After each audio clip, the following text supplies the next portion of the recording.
আসসালামু আলাইকুম রহমতুল্লাহ। রোজায় দীর্ঘ সময় পর ইফতার করতে হয় বলে খাবারটা হতে হবে সহজ ও সুপাচ্য। অতিরিক্ত তেল ও মশলাযুক্ত খাবার না খাওয়াই উচিত।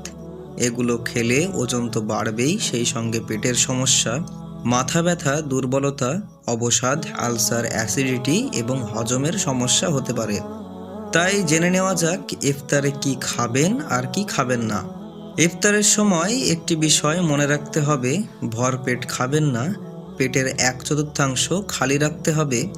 পানি 1 থেকে 2 ঢোক খাবার পর 1 গ্লাস ঘরে বানানো ফলের শরবত খেলে শরীর সতেজ হতে শুরু করবে।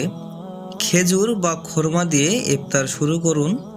ইফতারের পর থেকে সেহরির আগে পর্যন্ত 8 থেকে 10 গ্লাস পানি না খেলে হজমের সমস্যা হতে পারে। তাই ইফতারের পর পানি পান করার চেষ্টা করুন। সবজি ও ফল খাবেন। ইফতারে রাখবেন আমিষ, শর্করা, চর্বি, ভিটামিন, খনিজ জাতীয় খাবার। আঁশযুক্ত খাবারের মধ্যে লাল আটা, বাদাম, বিনস, ছোলা, ডাল ইত্যাদি খেতে পারেন। কলা খাবেন, কারণ একটি কলায় প্রায় 105 গ্রাম ক্যালোরি থাকে। রোজার শেষে শরীর, মস্তিষ্ক ও স্নায়ুকোষ খাবারের মাধ্যমে তাৎক্ষণিক শক্তির যে যোগান চাই, কলা সেটি পূরণ করতে পারে।